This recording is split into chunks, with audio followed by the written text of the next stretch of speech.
اعوذ باللہ من الشیطان اللعین الرجیم بسم اللہ الرحمن الرحیم الحمد للہ رب العالمین والعاقبۃ للمتقین والجنۃ للمطیعین والنار للعاصین ثم الصلاة والسلام على سید الانبیاء والمرسلین حبیب الہ العالمین ابی القاسم محمد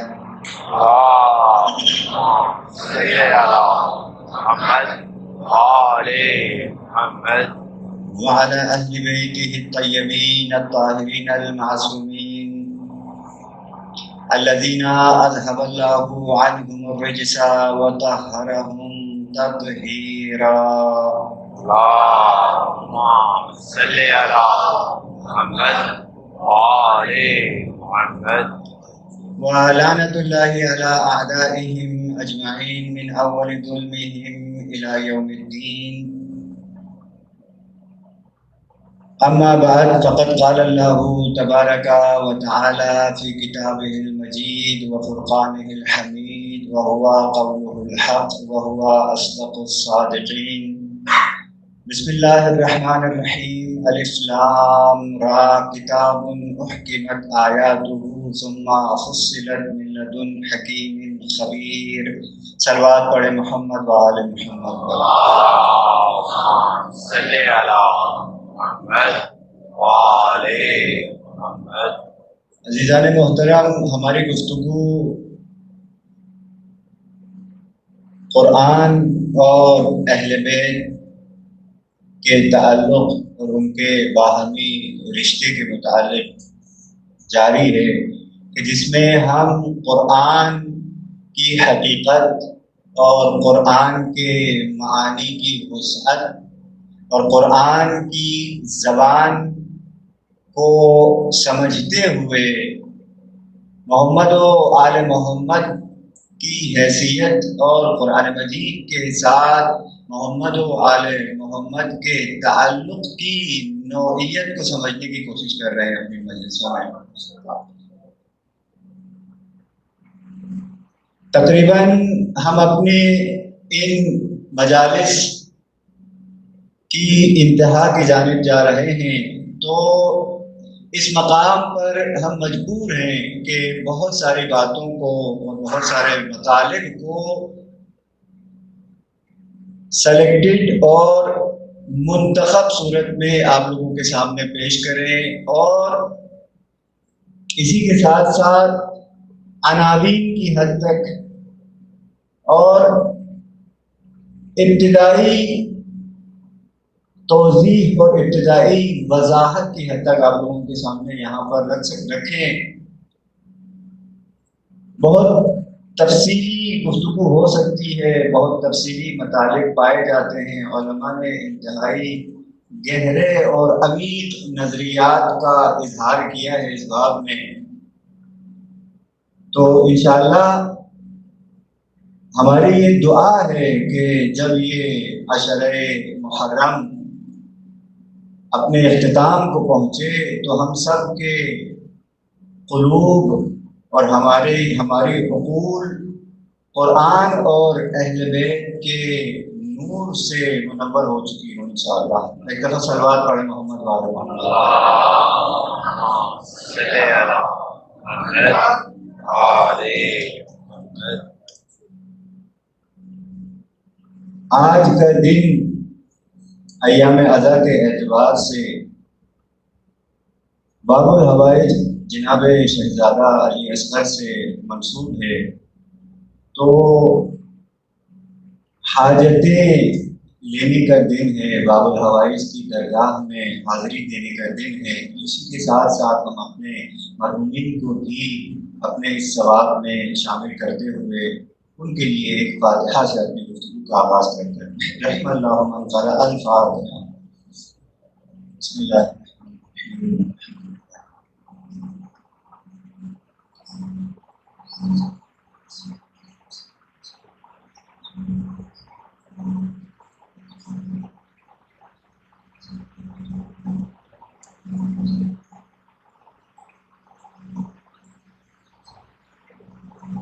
ایک مرتبہ اور بلند آواز میں صلوات پڑھو محمد وعلی محمد۔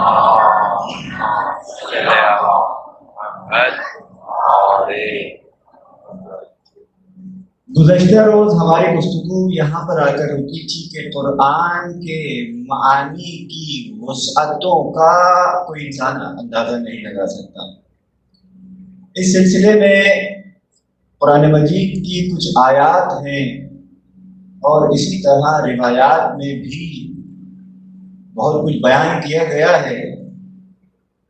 اپنے کل والے مطلب کی تکمیل میں آج ایک نقطہ عرض کرنا چاہتا ہوں، اس کے بعد انشاءاللہ آج کی اپنی گفتگو ہم آگے بڑھائیں گے۔ کل ہم نے عرض کیا تھا کہ علامہ طباطبائی نے قرآن مجید کی ایک آیت کے مطابق صرف ایک آیت کے متعلق کہ جس کا نمبر سورہ بقرہ کی 102 نمبر آیت ہے، فرمایا کہ 12,60,000 معانی اس آیت سے سمجھے جا سکتے ہیں، ایک آیت سے۔ اور یہ بھی کہا تھا کہ نہ فقط یہ کہ 12,60,000 معانی سمجھے جا سکتے ہیں، در عین حال اس آیت کی فصاحت اور بلاغت میں بھی کوئی آنچ نہیں آئے گی۔ کمال یہ ہے، قرآن کا کمال یہ ہے کہ فصاحت و بلاغت اپنی جگہ پہ، نہ فقط فصاحت و بلاغت جب ہم یہ کہتے ہیں صرف زبان اور اس کی گرامر اور ادبیات کا مسئلہ نہیں ہے، اس کے اندر انسان کا ذوق، انسان کی عقل، یعنی وہ معنی جو عقلی معیاروں کے اوپر پورا اترتا ہو، زبان کے گرامر کے معیاروں پر پورا اترنے کے ساتھ ساتھ عقل کے معیاروں پر بھی پورا اترتا ہو۔ تو اب آپ اس سے اندازہ لگائیں کہ 12 لاکھ معنی ایک آیت میں سے، ہر معنی دوسرے سے جدا ہوگا اور کوئی بھی معنی نہ الفاظ کے برخلاف ہوگا نہ مفہوم کے برخلاف ہوگا۔ صلوات پڑھے محمد والے محمد صلی اللہ محمد وعلی۔ یہ ہے عجائب قرآن، یہ ہے اعجاز قرآن، قرآن کا معجزہ اس قسم کے امور میں۔ قرآن اور اہل بیت کے حوالے سے ہم نے کل عرض کیا تھا، قرآن مجید کی یہ جو آیت ہم تلاوت کرتے ہیں آپ کے سامنے روزانہ، کہ جس میں سورہ ہود کی پہلی آیت، جس میں اللہ تعالیٰ یہ ارشاد فرماتا ہے کہ الف لام را کتاب احکمت آیاتہ، یہ قرآن وہ کتاب ہے کہ جس کی آیتوں کو ایک محور پر جمع کر دیا گیا ہے۔ اب دیکھیں یہاں پر اب یہ ترجمہ اب یہ اب تمام لوگوں کے لیے انشاءاللہ واضح ہے۔ احکمت آیاتہ، جس کی آیات کا محور ایک چیز ہے، ایک محور پر اسے جمع کر دیا گیا ہے۔ ثم فصلت، پھر اس کے بعد انہی آیات کو تفصیل سے بیان کیا گیا ہے، یا اسی ایک محور کی جزئیات کو بیان کیا گیا ہے۔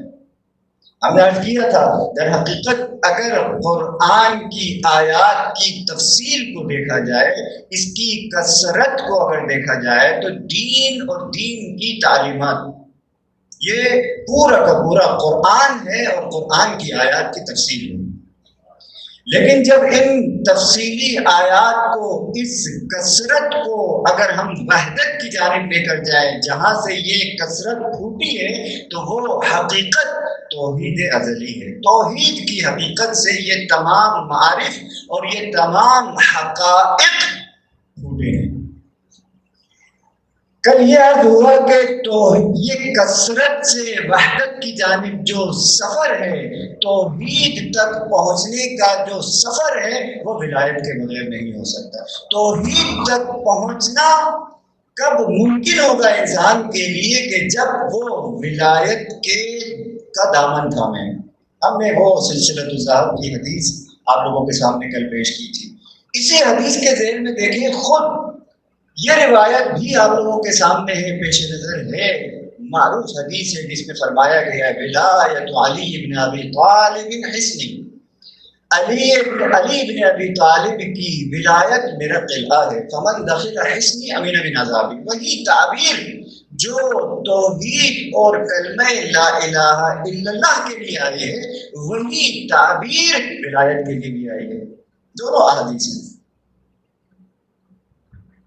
یہاں پہ ایک نقطہ آپ کی خوبصورت ذوق کے نظر کرنا چاہتا ہوں. دیکھیں ولایت امیر المومنین کے بعد جو ہم لقب دیتے ہیں مولا کائنات کو وہ امیر المؤمنین ہے.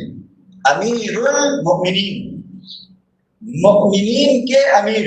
یہ دیکھیں یہ دو الفاظ ہم استعمال کرتے ہیں، ایک امیر کا لفظ اور ایک مؤمنین کا لفظ. مؤمنین کے امیر. اب انہی دونوں الفاظ کے تعلق اور رابطے کو سمجھیں آپ.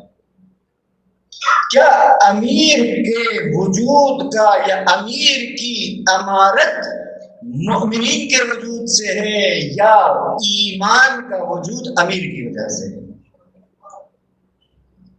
یہ سمجھنے کی ضرورت ہے. اس کو مختلف علمی پیرایوں میں بیان کیا جاتا ہے. میں نے سادہ صاحب سے عرض کر دیا. یہاں پہ مصائب میں بیان کیا جاتا ہے یہ جملہ، لیکن یہ ہے کہ آپ کے ذہنوں کو نزدیک کر دے گا، اس لیے میں یہ عرض کر رہا ہوں. مولا غازی عباس کہ جن کو ہم کیا کہتے ہیں، امام حسین کی فوج کے علمدار، وقت آخر جب مولا نے اذن مانگا، اجازت مانگی کہ میں اشقیہ کے افواج کی طرف جاؤں اور وہاں سے بچوں کے لیے پانی لے کے آؤں، تو مولا امام حسین علیہ السلام نے بات کہی تھی کہ عباس تم میری فوج کے علمدار ہو. وہاں پہ مولا عباس نے امام حسین کو کیا جواب دیا تھا؟ مولا اب وہ فوج ہی کہاں کہ جس کا میں علمدار ہوں. یعنی یہاں پہ بھی دیکھیں فوج کے علمدار، یہ بھی بالکل وہی ترکیب ہے. دو کلمے ہیں، دو حروف ہیں کہ جن کو ملایا گیا ہے. عموماً ہوتا کیا ہے، آپ اسی طرح دوسرے تمام اس قسم کے جو الفاظ اور ترکیبیں استعمال ہوتی ہیں، معمولاً ان دونوں میں جو تعلق اور رشتہ ہوتا ہے وہ بعد والے کلمے کو جو ہے اصلی حیثیت حاصل ہوتی ہے. فوج کا علمدار ہے، اگر فوج بھی نہ ہو تو علمدار کس کا ہوتا ہے؟ لیکن علی کو جو ہم کہتے ہیں علی امیر المؤمنین، یہاں پہ ایسا نہیں ہے کہ آپ کہیں کہ مؤمن کوئی ہوگا تو علی امیر بنے گا. علی کی عمارت مومن کے وجود سے نہیں ہے، بلکہ اگر کوئی مومن ہوگا تو وہی اس کا امیر علی ہوگا. یعنی علی کی عمارت کے بغیر، علی کے امیر ہوئے بغیر کوئی مومن ہو ہی نہیں سکتا. صلوات پڑھے محمد والے محمد.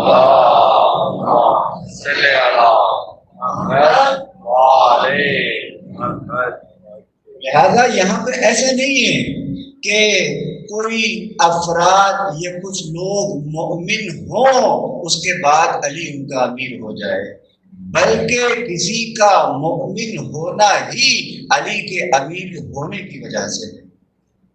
اگر کوئی مومن ہے تو اس کا مطلب ہے کہ وہ علی کا ماننے والا ہے، جس کو ہم کہتے ہیں.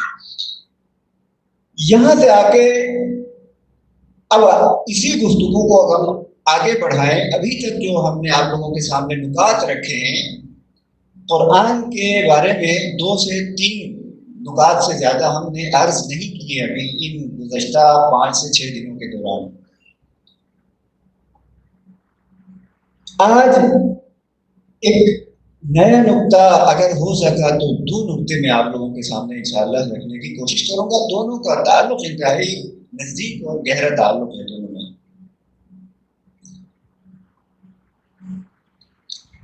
قرآن کی کے نزول کی کیفیت کے بارے میں ہے. ہم پڑھتے ہیں، سنتے ہیں قرآن نازل ہوا ہے اللہ تعالیٰ کی جانب سے انسانوں کے لیے. اب یہ جو قرآن کے نزول کی کیفیت ہے اس کو سمجھنے کی ضرورت ہے. قرآن کے نزول کی کیفیت، وہاں پہ یہ لفظ آپ لوگوں کے لیے پرانا نہیں ہے، ہم نے اسی ممبر سے گزشتہ دنوں میں یہ لفظ استعمال کیا ہے، تجلی. تجلی، اور یہ تقریباً واضح ہے آپ لوگوں کے لیے. قرآن کا نزول تجلی کی صورت میں ہے. یہ مولا کائنات کا وہ معروف قول بھی ہم 2 دن سے آپ کے سامنے پیش کر رہے ہیں کہ تجلی سبحانہ و تعالی لہم فی کلامہ من غیر ان یکونوا رأوہ، اللہ اپنے کلام میں متجلی ہوا ہے اپنی مخلوقات کے لیے، لیکن وہ اس کو نہیں دیکھ سکتے۔ قرآن کا نزول تجلی کی صورت میں ہے، اس کی کیفیت تجلی کی صورت میں۔ آج جو ہے اس تجلی کو تھوڑا سا میں واضح کرنا چاہتا ہوں کہ تجلی کیا ہوتی ہے، تجلی کا جو نزول ہے اس کی کیفیت کیا ہے۔ نزول کا مطلب کیا ہوتا ہے؟ نزول یعنی کسی چیز کا اترنا، نزول کے معنی ہوتے ہیں اترنا، اور انزال کے معنی ہوتے ہیں اتارنا، اسی طرح تنزیل کے معنی بھی ہوتے ہیں اتارنا۔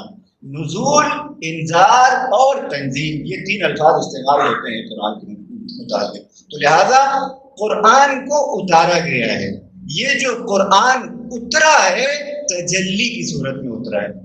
تجلی کو سمجھنے کے لیے اس کے بالکل مقابلے میں، اس کے جو برعکس اصطلاح ہے، برعکس جو لفظ ہے، برعکس جو معنی ہے، اس کو سمجھیں۔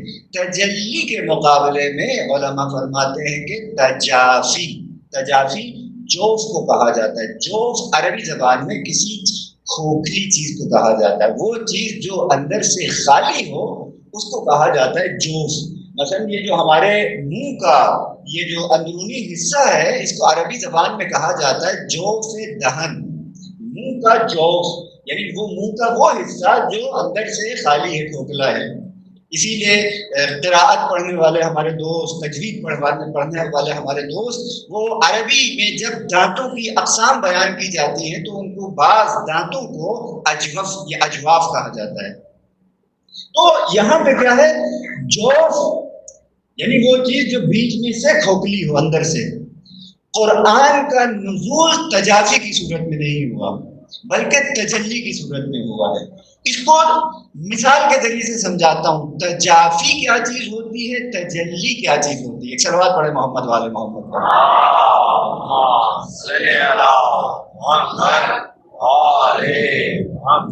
انشاءاللہ کہ یہ جو باتیں ہم کر رہے ہیں ان باتوں کو آپ سمجھیں گے تو قرآن کے معارف اور اہل بیت کی تعلیمات کی وہ حقیقی لذت انشاءاللہ آپ لوگوں کو حاصل ہوگی، سمجھنے میں آسانی ہوگی پوری اس کائنات۔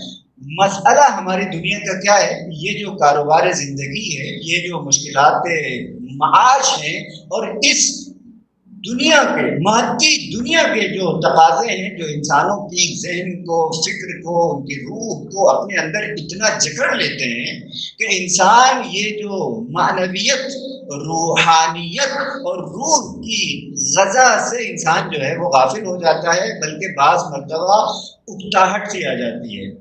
لیکن یہ مجالس محمد والے محمد کا ہمارے اوپر احسان ہے، یہ اس کی بہت بڑی ہمارے اوپر ایک منت ہے، یہ موقع ہے مالک نے ہمیں فراہم کیا ہے کہ ہم اپنی روحوں کو دوبارہ سے ان معارف کی طرف اور ان کی حقیقت کی طرف پلٹانے کی کوشش کرتے ہیں۔ ان مجالس کا یہ فائدہ ہے۔ تو انشاءاللہ آپ لوگ جو ہے محظوظ ہوں گے آخر میں۔ آج کی گفتگو میں تھوڑی سی سخت ہوگی، لیکن یہ ہے کہ تھوڑی سی آپ لوگ میرے ساتھ توجہ رکھیں، میں مثالوں سے آگے بڑھنے کی کوشش کروں گا۔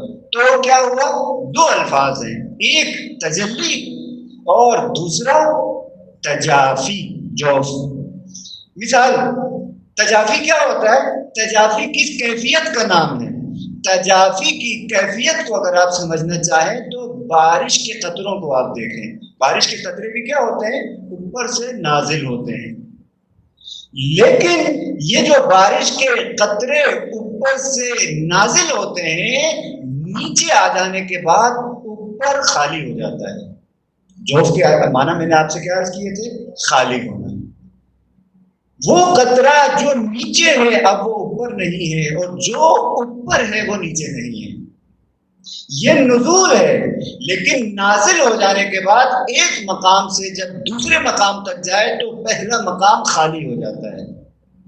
ایسے نزول کو ہم کہتے ہیں تجافی، یعنی جس میں مبدا اور مقصد، ابتدا اور انتہا کے درمیان فاصلہ ہوتا ہے، خالی ہے بیچ میں سے، یا یہاں پر ہے یا یہاں پر ہے، ایک جگہ پر ہوگا، دونوں جگہ پر نہیں ہوگا۔ اس کیفیت کا نام ہے تجافی، جو خالی ہے، کھوکھلا ہے بیچ میں سے۔ اچھا، اس کے بعد تجلی کو آپ کس طرح سمجھیں گے؟ واضح ہے مطلب ماشاءاللہ انشاءاللہ. یہاں پہ تجلی کسے کہا جاتا ہے؟ تجلی کہا جاتا ہے اس کو آپ سمجھیں آپ کے ذہن میں کوئی بات ہے یا ایک استاد ایک شاگرد کو کوئی بات سمجھاتا ہے، وہ بات جو اس کے ذہن کے اندر ہے، وہ مفہوم، وہ مطلب جو اس کے ذہن میں ہے، مثال کے ذریعے سے، زبان کے ذریعے سے، کتابت کے ذریعے سے اپنی اس بات کو دوسرے کے ذہن میں منتقل کرتا ہے. وہی بات جو میرے ذہن میں تھی، میں نے نازل کی، میں نے اتار دی، وہ بات آپ کے ذہن کے اندر ہے. ماشاءاللہ جو بات میرے ذہن کے اندر، جو بات میرے دل میں تھی، وہ بات میں نے اتار دی آپ کے ذہن میں، آپ کے دل میں. لیکن اس اتارنے کے باوجود بھی بیچ میں کوئی چیز خالی نہیں ہے. وہ علم، وہ بات اور وہ مطلب اب میرے ذہن میں بھی ہے، آپ کے ذہن میں بھی ہے، دونوں جگہوں پر ایک ہی حالت میں برقرار ہے. اس قسم کے نزول کو کہا جاتا ہے تجلی. یعنی کوئی حقیقت، کوئی فیض جب جاری ہوتا ہے، نازل ہوتا ہے، تو اس کے منبع اور خزانے میں کسی چیز کی کمی نہیں ہوتی، کوئی چیز وہاں سے خالی نہیں ہوتی، مٹتی نہیں ہے، اور وہ اپنے مقصد اور اپنی منزل تک بھی پہنچ جاتی ہے. ایک ہی حالت میں، ایک ہی وقت میں، ایک ہی کیفیت کے ساتھ دونوں جگہ پر ہوتی ہے. صلوات پڑھے محمد والے محمد.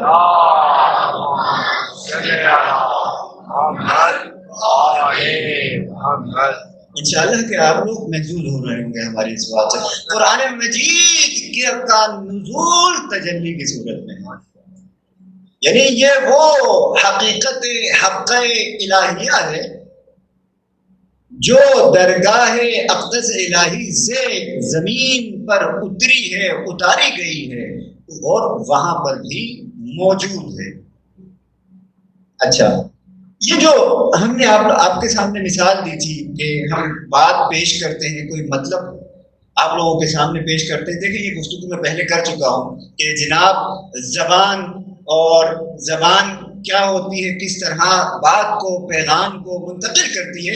دیکھیں اب اس میں کیا ہوتے ہیں، مراحل اور مراتب ہوتے ہیں.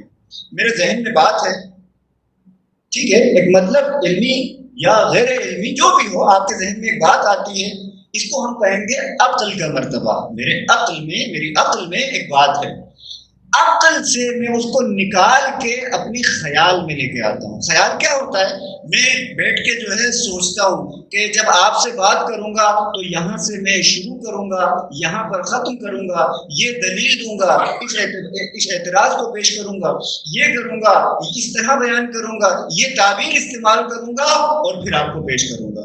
یہ جو انسان سوچتا ہے کہ اپنی بات کو کس انداز میں، کس پیرائے میں، کس شکل میں پیش کرے گا، وہ خیال کا کام ہوتا ہے.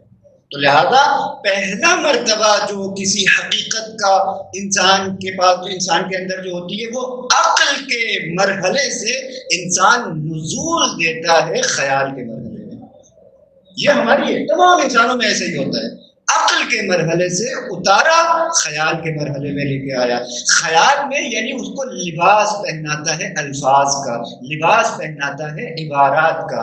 اس کے بعد یہاں پہ خیال کے مرحلے پر آنے کے بعد وہ جو زبانوں کی مختلف اقسام ہو سکتی ہیں، یا انسان ان الفاظ کو، اپنے خیال کو زبان پہ لے کر آئے گا، یا اپنے قلم کے پر لے کے آئے گا. قلم سے کتابت کر کے وہ دوسرے تک منتقل کرنے کی کوشش کرے گا، یہ اس کی کتابت کا مرحلہ ہے. یا اپنی زبان پہ لے کر آئے گا، اس کا یہ لفظ کا اور لفظی وجود کا مرحلہ ہے. یہاں سے خیال کے بعد ممکن ہے دو لائنیں بن جائیں، ایک زبان اور ایک قلم. اب یہاں سے جب یہ زبان یا قلم سے خارج ہو، مخاطب کے، سامع کے، ہمارے سامنے والے کے پاس جب منتقل ہوتا ہے، تو جو بات اور جو مطلب زبان سے نکلتا ہے وہ انسانوں کے کانوں پر ٹکراتا ہے، اور جو قلم سے خارج ہوتا ہے وہ انسان کی آنکھوں سے ٹکراتا ہے. ماشاءاللہ. یہ بھی دیکھیں اس کا ایک مرحلہ ہے، علم کے تنزل کا ایک مرحلہ ہے. یہ ہم سب کے اندر بھی ہوتا ہے کہ جناب زبان سے نکلے ہوئے کلمات کان میں داخل ہوتے ہیں، کان ان کو کیچ کرتا ہے، کان اس کو وصول کرتا ہے، قلم سے صادر ہوئے الفاظ انسان کی آنکھیں اس کو دریافت کرتی ہیں۔ اب یہاں سے دیکھیں پھر اس آدمی کے اندر بھی، جس تک آپ کی بات گئی ہے، اس کے اندر بھی یہ مراحل انجام پاتے ہیں۔ اس کی آنکھوں سے اس کے فاہمے اور عقلیات دل تک جائیں گے، یا اس کی آنکھوں سے اس کے فاہمے عقلیات دل تک جائیں گے۔ تو لہذا یہاں پہ نزول جب کسی چیز کا ہوتا ہے تو اس کے مختلف مراتب اور درجات ہوتے ہیں۔ ایک دفعہ صلوات پڑھے محمد والے محمد۔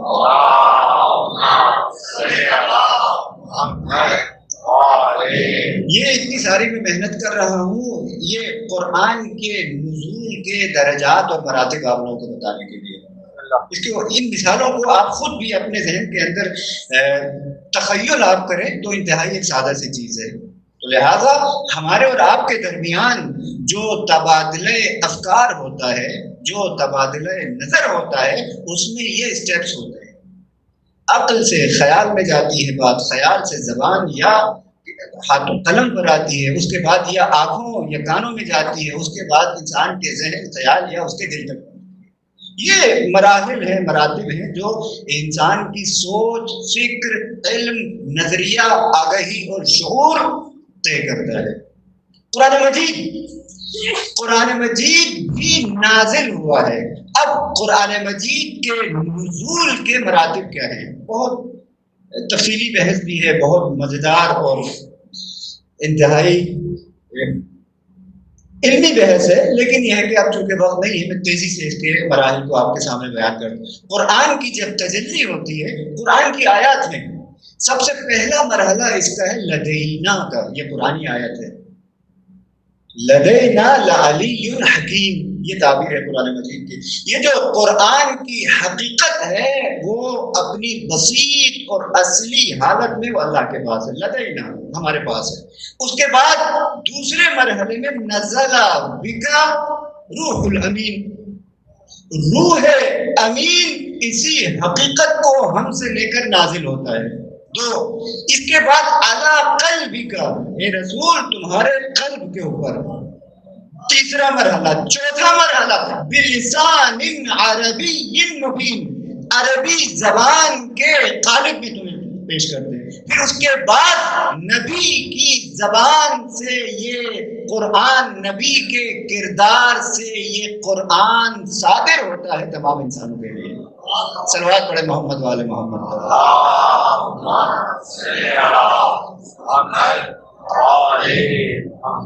ایک ظریف نکتہ ہے نزول کے بارے میں، آپ نے دفعی تدریجی، یعنی قرآن جو پورے کا پورا ایک دفعہ نازل ہوا یا 23 سال کے عرصے میں پیغمبر کے اوپر مختلف مناسبتوں سے اور وقفوں سے نازل ہوا، یہ آپ ہمیشہ سنتے آئے۔ ایک تعبیر جو ہے اس حوالے سے یہ بھی آپ کو آج تبرکاً عرض کرتا چلو، ایک قرآن کا جو نزول ہے وہ قرآن کا نزول بسیط ہے، اور ایک نزول وہ تنزیلی ہے۔ تنزیلی نزول سے مراد کیا ہوتا ہے؟ یہی تفصیلی نزول کہ جس میں آیات اور اس کی تفصیلات قلب پیغمبر کے اوپر نازل ہوتی ہیں۔ دیکھیں یہاں پہ جو میں نے مراحل اور مراتب بتائے، ذات اقدس الہی، پھر اس کے بعد روح الامین، روح الامین کے بعد قلب پیغمبر۔ یہ لزوماً ایسا نہیں ہے کہ جناب قرآن کے نزول یا قرآن کی حقیقت کے دریافت کرنے میں خدا اور نبی کے درمیان جبریل یا روح الامین کا واسطہ ہو، نہیں ہے۔ وہ بہت جو احادیث ہیں کہ اس کائنات کی مخلوق اول اور سب سے پہلا فیض اور اللہ کی سب سے پہلی تجلی محمد و آل محمد کا وجود ہے، تو خود روح الامین کا وجود اسی فیض وجود کے قطروں سے وجود میں آیا ہے۔ تو لہذا اللہ اور نبی کے درمیان خود روح الامین بھی ایک معنی میں واسطہ نہیں ہے۔ اس کا کیا مطلب ہوا کہ قرآن کی وہ حقیقت کہ جس کو ہم بسیط کہتے ہیں، وہ حقیقت جو کہ لدینا کے مرحلے پر تھی، وہ نازل اگر ہوئی ہے اپنی لدینا والی حالت میں، تو وہ قلب پیغمبر کے اوپر بغیر کسی واسطے کے۔ صلوات پڑھیں محمد و آل محمد پر۔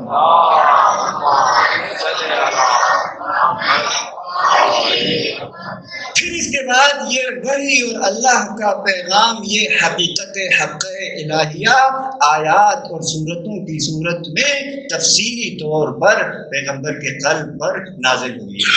صلوات ایک دفعہ اور پڑھتا محمد والا۔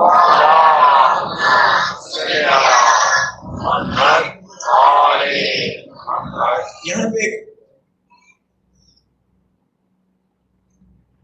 نقطہ یہ بھی عرض کرتا چلوں، نزول کے متعلق اسی کیفیت کے اندر تھے ایک دو مطالب، لیکن ان کے لیے پھر مجھے کوئی تمہید باندھنا پڑتی، تو میں ان سے صرف نظر کر رہا ہوں۔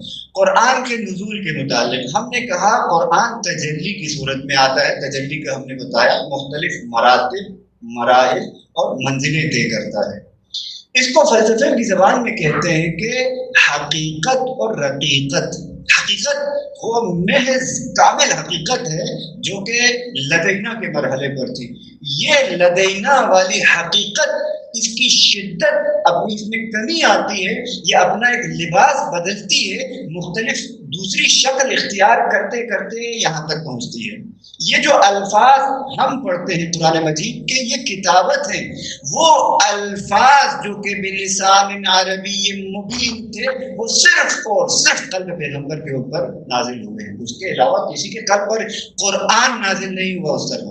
ہم جو ہے اس کے سب سے جو نچلا اور سب سے آخری مرتبہ ہے قرآن مجید کا، ہمارا سروکار اس کے ساتھ ہے۔ قرآن کے جو بلند اور اعلیٰ مراتب ہیں، عام انسانوں کی ان تک رسائی نہیں ہے۔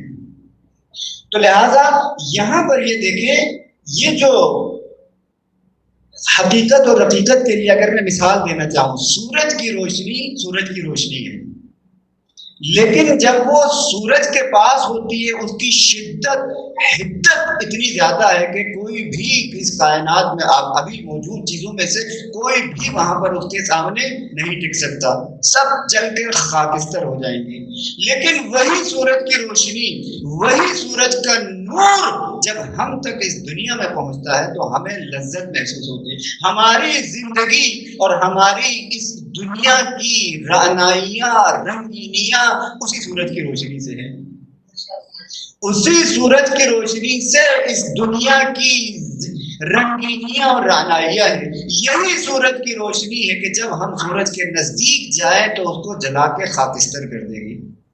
اس کو کہا جاتا ہے حقیقت اور حقیقت۔ ایک چیز ہے اس کی شدت اور حدت میں کمی آئے، لیکن آپ یہ نہیں کہہ سکتے کہ یہ جو ہماری زمین پر روشنی پڑتی ہے سورج کی نہیں ہے، یہ بھی وہی روشنی ہے جو کہ سورج سے ٹوٹی ہے، لیکن اس کے مراتب میں، اس کی شدت میں اور حدت میں فرق ہے۔ قرآن مجید کی حقیقت لدینا سے جب وہ اتری ہے، اسی طرح اتری ہے۔ وہ فیض وجود جس کو ہم حقیقت محمدیہ کہتے ہیں، تجلی اولیٰ الہی کہتے ہیں، وہ ہے کہ جس نے اس پوری کائنات میں رنگ بھرا ہے۔ حقیقت محمدیہ اور نور وجود محمدی ہے کہ جس سے اس پوری کائنات کے کارخانے کا رنگ اسی سے ہے۔ لیکن یہی تجلی جب ہم تک پہنچتی ہے تو ہمیں اس کے اثر، اس کا جو ہے کمالات کا ہمیں احساس نہیں ہوتا۔ یہ ایک تجلی ہے۔ تو اس بات کو کہا جاتا ہے ایک ہی حقیقت نے اپنی شدت کم کی ہے اور اپنا ایک نازل اور نچلا درجہ یا نچلی صورت اختیار کی ہے۔ ایک ہی چیز ہے اور ایک ہی حقیقت اور ایک ہی نور ہے۔ اسی لیے اب آپ سمجھے قرآن مجید کی اس آیت کو جس میں اللہ تعالیٰ ارشاد فرماتا ہے اللہ نور السماوات والارض، اللہ تو تمام آسمانوں اور زمین کا نور ہے، اسی نور کے ذریعے سے اس پوری کائنات میں رنگ۔ یہ جو ہم نے کہا کہ قرآن تجلی کی صورت میں نازل ہوا ہے، مولا کائنات ارشاد فرماتے ہیں کہ پورا یہ نظام خلقت ہی تجلی کی بنیاد پر ہے۔ مولا فرماتے ہیں الحمدللہ المتجلی لخلقہ بخلقہ، تمام تعریفیں ہوں اس اللہ کے لیے جو کہ متجلی ہوا ہے اپنی خلق کے لیے، اپنی خلق کے ذریعے۔ صلوات پڑھے محمد والے محمد۔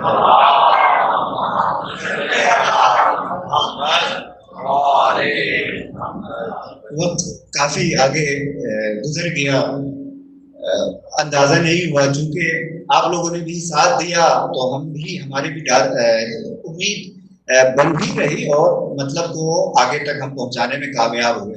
عزیزان محترم، اب یہاں سے ایک اور مطلب سمجھنے کی بہت زیادہ ضرورت۔ قرآن کا نور ہم نے سمجھ لیا تجلی کی صورت میں ہے، یہ وہ حقیقت حق الہیہ ہے کہ جس نے ہماری اس دنیا میں الفاظ کا روپ دھارا ہے، کہ جو لسان پیغمبر اور پیغمبر اکرم کی زبان سے جاری ہو کر ہمارے دلوں کو، ہماری عقلوں کو، ہماری زندگیوں کو، ہمارے معاشروں کو منور کر رہا ہے، حیات بخش رہا ہے، زندگی بخش رہا ہے، یہ نور حق الہی۔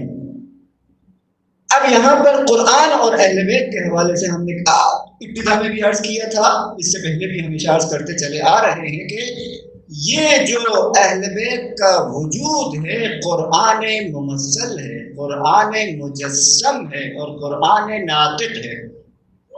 یہ جو قرآن نے حقائق کو کثرت میں تبدیل کیا ہے، اس کو واپس دوبارہ وحدت اور توحید کی طرف لے کر جانے والی زبان محمد و اہل بیت محمد ہے۔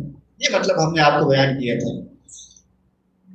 آج جو ہے اسی بات کے اوپر تھوڑی سی روشنی ڈالتا ہوں دوسرے انداز میں۔ یہ لفظ ہم کئی دن سے استعمال کر رہے ہیں، تعویل کی بات ہم نے کی تھی مانا، آج تھوڑے سے معنی تعویل کے اور تنزیل کے میں بیان کرنا چاہ رہا تھا۔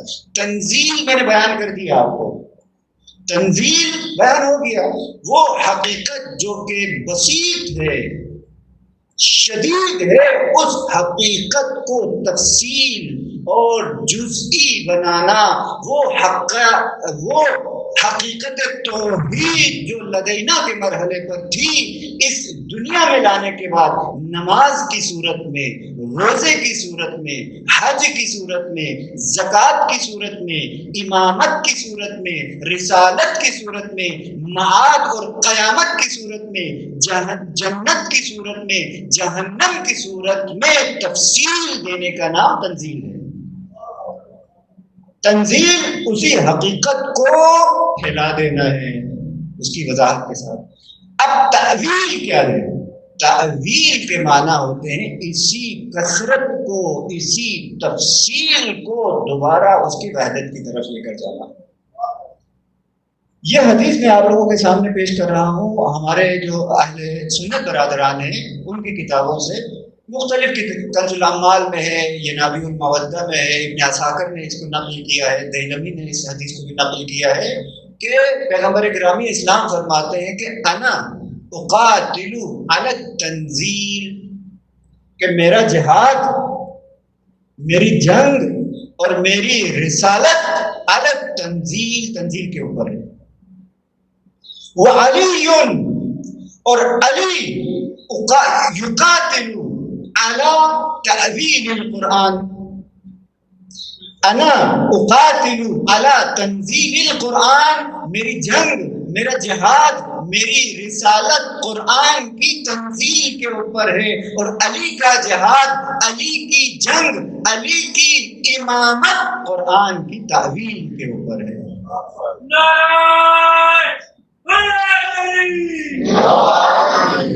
ایک دفعہ سلوات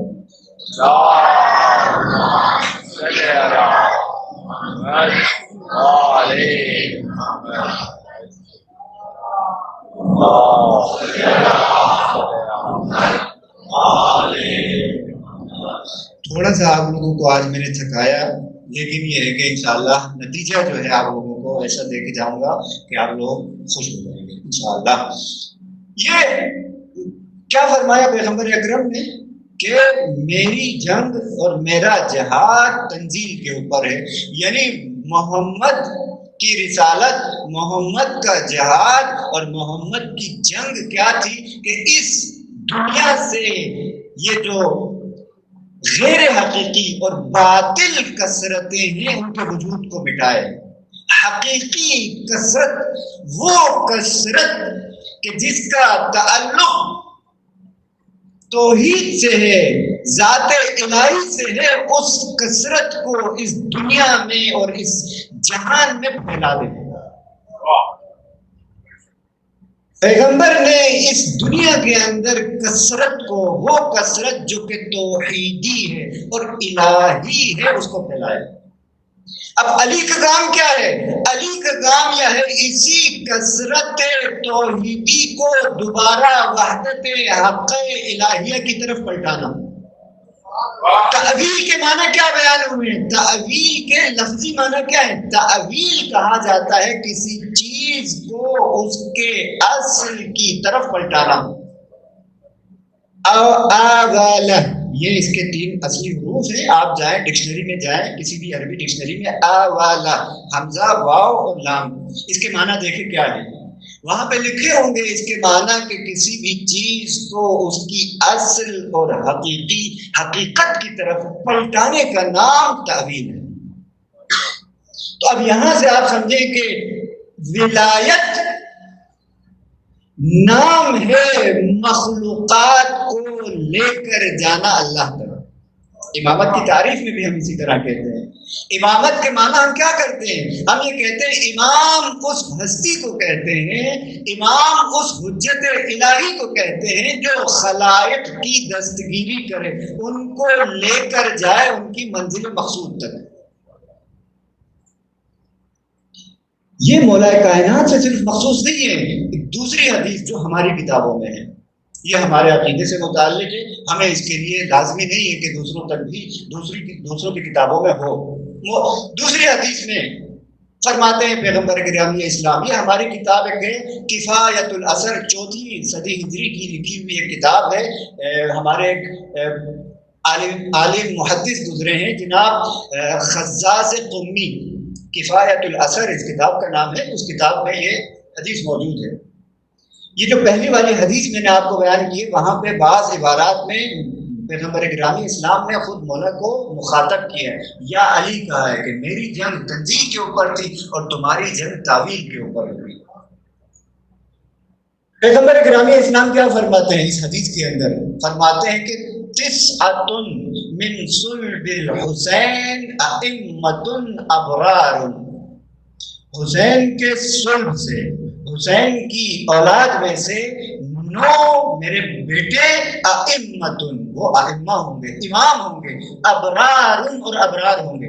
ابرار بھی آپ کو معلوم ہے اہل بیت کو یہ لقب اور یہ تمغہ قرآن مجید نے دیا ہے، سورہ دہر یا سورہ انسان میں اہل بیت کو ان الابرار، یہ تعبیر جو ہے قرآن مجید نے دی ہے۔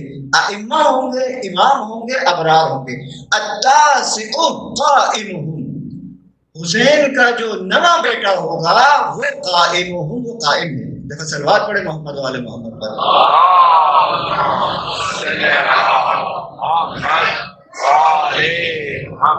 نواں بیٹا حسین کا قائم ہوگا۔ یملأ الارض قسطا وعدلا کما ملئت جورا، کہ یہ حسین کا نواں بیٹا جو قائم ہے یہ زمین کو بھر دے گا عدل و انصاف سے، کما ملئت جورا، جس طرح کہ وہ اس سے پہلے ظلم و جور سے بھری ہوئی ہوگی۔ یہ قائم۔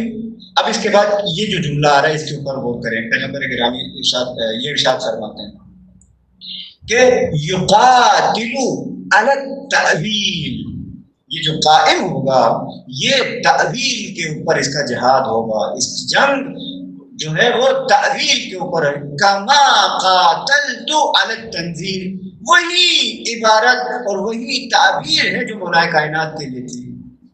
کہ یہ جو قائم ہے، یہ جس طرح میری جنگ اور میرا جہاد تنزیل کے اوپر تھا، اس کی جنگ اور اس کا جہاد تعویل کے اوپر ہوگا۔ تو لہٰذا اس سے یہ پتہ چلتا ہے کہ ائمہ تمام کے تمام ولایت در حقیقت قرآن کو اس کی حقیقی اور اصلی تعویل دینے کا نام ہے، یعنی قرآن کو اس کی حقیقت کی طرف واپس پلٹانے کا نام ہے۔ صلوات پڑھے محمد والے محمد۔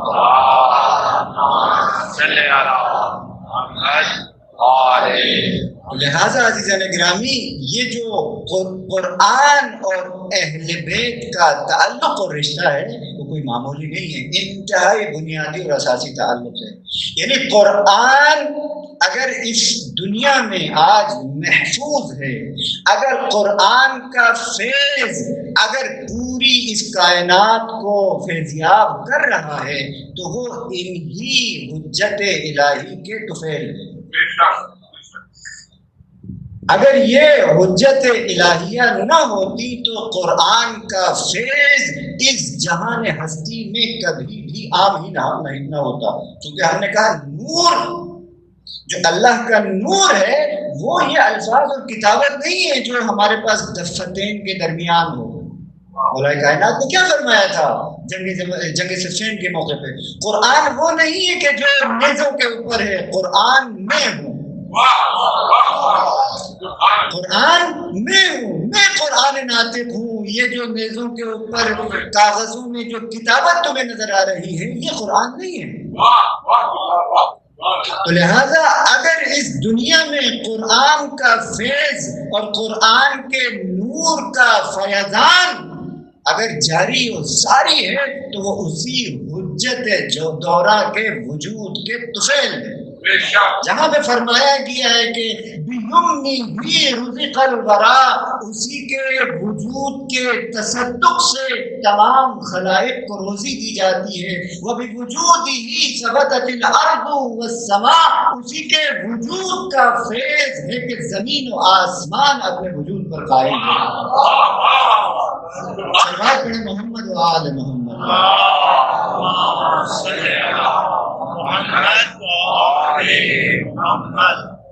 تو یہ رشتہ اور یہ تعلق ہے قرآن کا اور اہل بیت کا، یہ دونوں ہی قرآن ہیں۔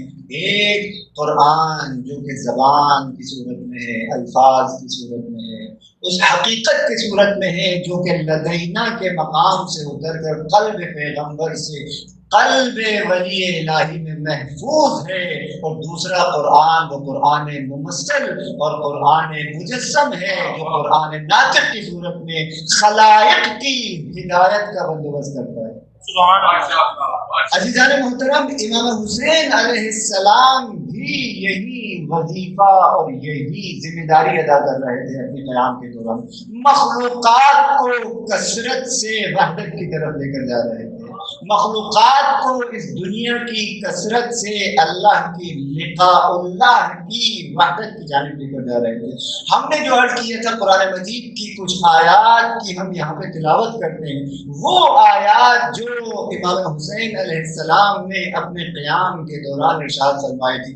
کل ہم نے یہ عرض کیا تھا کہ مکہ سے نکلنے کے بعد کوفہ کے راستے میں جو کچھ منزلیں آئی تھیں ان میں سے ایک منزل کا ہم نے انتخاب کیا تھا۔ آج جس آیت کا میں نے انتخاب کیا ہے یہ وہ آیت ہے جو امام حسین نے کربلا سے نزدیک ہوتے وقت ارشاد فرمائی۔ یہ وہ مقام تھا کہ جہاں پر امام حسین علیہ السلام کا سامنا حر کی فوج کے ساتھ ہو چکا تھا، اور امام کی حرکت کے دوران ان کے قافلے کے سفر کے دوران حر کی افواج اور حر بھی امام حسین علیہ السلام کے ہمراہ تھا۔ ایک مرتبہ امام حسین کو نے مشاہدہ فرمایا کہ 4 گھڑ سوار نمودار ہوئے اور ان کی جانب بڑھ رہے ہیں۔ امام نے ان کو روکا، ان سے پوچھا اور کوفے کے احوال کے متعلق دریافت کیا کہ کوفے کے کیا حالات ہیں، تو ان لوگوں نے بھی اسی ماجرا کو بیان کیا کہ فرزند رسول وہاں کے جو کوفہ کے جو اکابر ہیں، کوفہ کے جو اشراف ہیں، کوفہ کی جو اشرافیہ ہے وہ آپ کی دشمن بن چکی ہے۔ کیوں؟ انہیں بڑی بڑی رشوتیں دی گئی ہیں، انہوں نے اپنی دنیا کے لیے، اپنی ہوس کے لیے اور اپنے اس مال و دولت کی لالچ میں آپ کی دشمنی کو انتخاب کر لیا ہے۔ لیکن عام لوگ، ان کے دل آپ کے ساتھ ہیں لیکن ان کی تلواریں آپ کے خلاف ہوتی ہیں۔ اس کے بعد امام حسین نے، آپ کو معلوم ہے، کوفہ سے جب نزدیک ہوئے تو اپنے قاصد کو بھیجا تھا کوفے کے احوال سے باخبر ہونے کے لیے، قیس سیداوی، اس قاصد کا نام تاریخ میں ذکر ہے۔ امام حسین نے ان 4 افراد سے پوچھا کہ کیا کوفہ تک میرا قاصد قیس پہنچا تھا، اس کے بارے میں کوئی خبر سناؤ۔ تو وہاں پر ان افراد نے امام کی بارگاہ میں عرض کیا کہ مولا، آپ کا قاصد آیا تھا لیکن ابن زیاد کے سپاہیوں نے آپ کے قاصد کو گرفتار کیا اور دارالامارہ میں ابن زیاد کے سامنے پیش کیا۔ ابن زیاد نے آپ کے قاصد سے یہ تقاضا کیا کہ آپ کے اور آپ کے والد بزرگوار جناب امیر المومنین کے متعلق بری زبان استعمال کرے، لیکن آپ کے قاصد نے ایسا نہیں کیا بلکہ ابن زیاد اور یزید پر لعنت کی، آپ پر، آپ کے خاندان پر درود و سلام بھیجا اور لوگوں کو آپ کے آنے کی خبر دی۔ اس وجہ سے ابن زیاد نے آپ کے قاصد کو دارالامارہ کی چھت سے نیچے پھینک کر شہید کر دیا۔ یہ موقع تھا کہ جب امام حسین نے یہ سنا کہ ان کے قاصد کے ساتھ یہ حال کیا گیا ہے تو یہاں پر اس آیت کی تلاوت فرمائی۔ سورہ احزاب کی 23 نمبر آیت ہے کہ جس کا ابتدائی ٹکڑا یوں ہے، من المؤمنین رجال صدقوا ما عاهدوا الله علیہ فمنهم من قضى نحبه ومنهم من ينتظر وما بدلوا تبدیلا۔ امام حسین نے یہ آخری فراز ارشاد فرمایا، منهم من قضى نحبه، کچھ لوگ ایسے ہیں ان لوگوں میں سے جنہوں نے اپنا وعدہ پورا کیا، قضا نحبہ، ومنہم من ينتظر، اور کچھ ایسے ہیں جو ابھی اپنے وعدے کو پورا کرنے کے لیے منتظر ہیں، وما بدلوا تبدیلا، اور انہوں نے اپنے وعدے میں کسی قسم کی کوئی تبدیلی بھی نہیں کی۔ یہاں پہ میں پہلے نحب جو لفظ استعمال ہوا نحبہ، اس کی وضاحت دے دوں۔ نحب عربی میں کہا جاتا ہے وہ وعدہ جو انتہائی ضروری، لازمی اور واجب ہو۔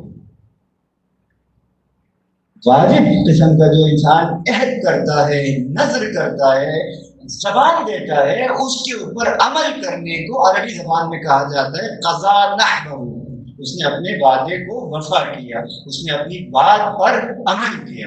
تو امام حسین نے اس آیت کریمہ کو تاریخ میں ملتا ہے 3 مقامات پر ارشاد فرمایا۔ ایک مقام یہ تھا، دوسرا مقام جب مسلم ابن اوسجہ وقت آخر جب امام مسلم کے سراہنے پہنچے تو وہاں پر امام کے ساتھ ساتھ حبیب ابن مظاہر بھی مسلم کے لاشے پر پہنچے۔ مسلم کے لاشے پر پہنچنے کے بعد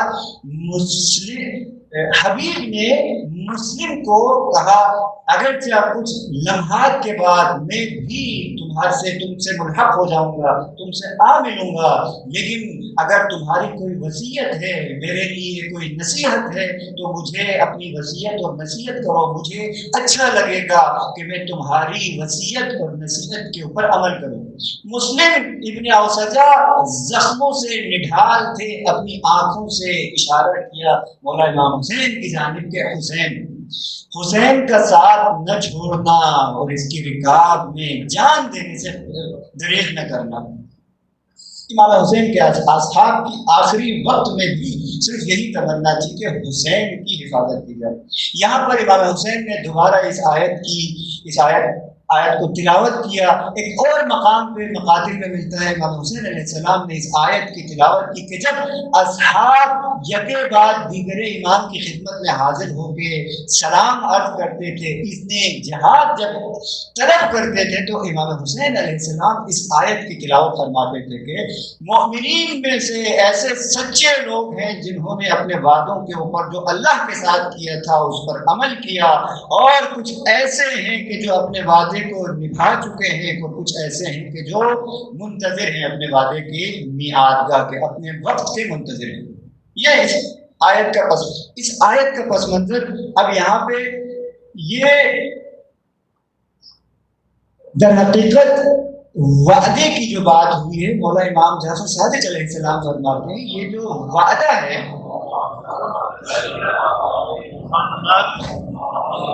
یہ جو وعدہ ہے، یہ ایک تو امام حسین کے ساتھ انہوں نے بیعت کی تھی، جنگ میں ان کو ساتھ دینے کا وعدہ کیا تھا، یہ بات بھی ٹھیک ہے، ظاہری طور پر یہی ماجرا ہے، لیکن اس ماجرا کی حقیقت کیا ہے؟ یہ جو قرآن کی آیت بتاتی ہے کہ من قضا نحبہ، انہوں نے اپنے اوپر وہ لازم کیا ہوا وعدہ پورا کیا، یہ اس ولایت کے وعدے کو پورا کرنا ہے۔ مولا امام جعفر صادق فرماتے ہیں، اور شیعہ اور حقیقی پیروکار وہ ہیں جو قرآن مجید نے کہا، مولا امام جعفر صادق نے بھی یہ فرمایا ہے کہ انہوں نے ما بدلوا تبدیلا، اپنے وعدے میں کسی قسم کی تبدیلی نہیں کی۔ جو وعدہ اللہ سے کیا تھا، جو ولایت کا جو وعدہ رسول سے انجام دیا ہے ہمارے شیعوں نے، وہ اپنے وعدے کو وہ پورا کرنے والے ہیں۔ تو لہذا امام حسین کی تحریک اور ان کے قیام میں اس قیام کا ایک ظاہری پہلو ہے، اس کا باطنی پہلو ولایت کے ساتھ جڑنا اور ولی خدا کے ساتھ اپنے عہد کے اوپر عمل کرنا ہے۔ عزیزان محترم، اس ولایت کے عہد کی تکمیل میں مکتب حسینی میں اگر ہمیں مسلم ابن اوسجہ جیسے بوڑھے افراد نظر آتے ہیں، حبیب ابن مظاہر جیسے بوڑھے افراد نظر آتے ہیں، تو علی اصغر کی طرح ننھے چھ ماہ بچے بھی ہمیں نظر آتے ہیں۔ ان تمام افراد نے امام حسین سے کیا ہوا اپنا وہ وعدہ پورا کیا ہے۔ آپ کو معلوم ہے جناب حضرت علی اصغر باب الحوائج ہیں۔ یہ باب الحوائج کا مطلب کیا ہوتا ہے؟ ابھی جو میری ساری گفتگو ہے اس کو اپنے سامنے رکھیں، خدا تک پہنچنا، اس حقیقت حق الہیہ تک پہنچنا، اس حقیقت حق الہیہ تک پہنچنے کا دروازہ اصغر کی ذات ہے۔ یہ وہ دروازہ ہے کہ جس کے ذریعے سے آپ اللہ کی بارگاہ تک پہنچ سکتے ہیں۔ اصغر کی ذات کو آپ ایک 6 مہینے کا چھوٹا سا بچہ تصور نہ کریں، اس مکتب کے چھوٹے چھوٹے بچے بھی انسانیت کے استاد اور معلم ہیں۔ باب الحوائج ہے اصغر کی ذات، حاجتوں کو پورا کرنے والی ذات ہے۔ جناب حضرت علی اصغر کے حوالے سے جب امام حسین کے اصحاب اور اہل بیت کے افراد شہید ہو چکے تو ایک مرتبہ مولا امام حسین علیہ السلام نے اپنی صدائے استغاثہ کو بلند کیا، حل من ناصر ینصرنا وحل من مغیث یغیثنا، آیا کوئی ہے جو ہماری مدد کرے، حل من ذات یذب عن حرم اللہ، آیا کوئی حمایت کرنے والا ہے جو اللہ کے حرم اور رسول اللہ کے حرم کی حمایت کرنے والا ہو، اہل بیت کی۔ اتنے میں امام حسین نے پیچھے خیام کی جانب جب متوجہ ہوئے تو دیکھا خیام کے اندر ایک کوہرام مچا ہوا ہے، بیویاں رو رہی ہیں وہاں پر۔ امام حسین خیام کی طرف تک پہنچے، پوچھا کیا ہوا؟ جناب زینب نے ارشاد فرمایا کہ بھیا اصغر نے اپنے آپ کو جھولے سے گرا لیا۔ آپ کے استغاثہ کی آواز سن کر اصغر نے خود کو جھولے سے گرا لیا۔ امام حسین اپنے علم امامت سے جان چکے تھے کہ اصغر نے میری اس صدائے استغاثہ پر لبیک کہا ہے اور اپنی قربانی پیش کرنے کے لیے مجھ سے اذن اور اجازت مانگ رہا ہے۔ امام حسین نے کہا لاؤ بہن، اے رباب یہ لاؤ اس بچے کو میری گود میں دو، میں لے کے جاتا ہوں اس کو مقتل کی طرف، نہر کے اوپر قابض افواج کی جانب۔ اس بچے کو اگر ہو سکے تو میں اس کے لیے کچھ پانی مانگ کر لے کر آؤں۔ امام حسین جناب اصغر کو اپنی گود میں لے کر بڑھے، فوج اشقیاء کے سامنے آئے، کہا اے اشقیاء، اے فوج اشقیاء، تم نے میرے تمام اصحاب و اعوان کو شہید کر دیا، میرے گھر کے تمام جوانوں کو، میرے اہل بیت کے تمام افراد کو تم لوگوں نے مار دیا، اب یہ بچہ بچا ہے، 3 دن سے پیاسا ہے، ان لم ترحمونی، اگر تمہیں مجھ حسین کے اوپر رحم نہیں تو اس بچے کے اوپر رحم کرو۔ اتنا کہنا تھا۔ بعض روایات کے الفاظ ہیں عزیزان محترم، اذن امامت سے اصغر نے اپنی زبان کو جنبش دی اور ہونٹوں پر پھیرا۔ اصغر کا اپنی زبان کو ہونٹوں پر پھیرنا تھا۔ جب رخ اصغر کا امام حسین علیہ السلام نے فوج اشقیاء کی جانب کیا تو اشقیاء کی افواج میں ایک کوہرام برپا ہو گیا، رونا شروع ہو گئے۔ نزدیک تھا کہ اس فوج میں کوئی انقلاب برپا ہو جاتا۔ ایسے میں ابن سعد نے حرملہ کو یہ حکم دیا، حرملہ سے کہا اقطع کلام الحسین، اے حرملہ حسین کے اس کلام کو قطع کر دے۔ یہ سننا تھا کہ حرملہ ملعون 3 شعبوں والے تیر کو تیار ہے، وہ تیر کے جس کے ذریعے سے حیوانوں کو مارا جاتا تھا، اس ننھے بچے کے لیے وہ تیر تیار کیا۔ حرملہ نے تیر چلایا، اصغر کے گلے بے وقت ہوا، بے وقت ہو کر امام کے بازو میں لگا۔ ایک مرتبہ اصغر کا خون امام حسین کے ہاتھوں پر آیا، امام نے زمین کی جانب پھینکنا چاہا، زمین نے اصغر کے خون کو لینے سے قبول کرنے کہا کیا۔ ابھی تو بعض روایات کے یہ الفاظ ہیں، امام حسین نے اصغر کے خون کو آسمان کی جانب پھینک دیا۔ امام محمد باقر علیہ السلام جو کربلا میں موجود تھے، ان سے یہ روایت ہے کہ امام فرماتے ہیں جو خون اصغر کا امام نے آسمان کی طرف پھینکا، اس کا ایک قطرہ بھی زمین پر نہیں آیا۔ زمین نے اصغر کے ناخون ناحق کو قبول نہیں کیا۔ درگاہ الہی نے وہ درخواست کی زمین نے کہ اگر یہ خون مجھ پر گرا، مجھ پر پڑا تو زمین اپنی تمام زرخیزیاں کھولے گی۔ عزیزان محترم، امام حسین علیہ السلام اصغر کے لاشے کو لے کے چلے ہیں خیام کی طرف۔ مختلف روایات ہیں، ایک روایت کہتی ہے امام حسین خیام میں اصغر کو لے کے گئے، رباب کو آواز دی، رباب یہ لو تمہارا بچہ اصغر آ گیا ہے، اب یہ ہوتے کوثر پر اپنے جد اس نام سے سیراب ہوگا۔ رباب نے اپنے بچے کو لے لیا اور ایک جملہ کہا، آئے میرے کیا تم جیسے ننھے پھولوں کو بھی نہر کیا جاتا ہے؟ عزیزان امام حسین نے بچے کو گود میں لیا، خیام کے خیمگاہ کے پشت پر گئے، ایک تلوار کے ذریعے سے ایک ننھی سی قبر کھودی، اصغر کو ننھی سی قبر میں اتارا۔ اصغر کی مظلومیت، اصغر کے مسائل عزیزان محترم اسی مقام پر ختم نہیں ہوتے۔ عاشور کے بعد جب فوج اشقیاء شہداء کے جنازوں کو نیزوں کے اوپر اٹھا رہے تھے، ایک شقیق کا جنازہ، ایک شقیق کا نیزہ زمین پر پیوست ہوا اور اصغر کے سر کے آسمانوں پر بلند ہو گیا۔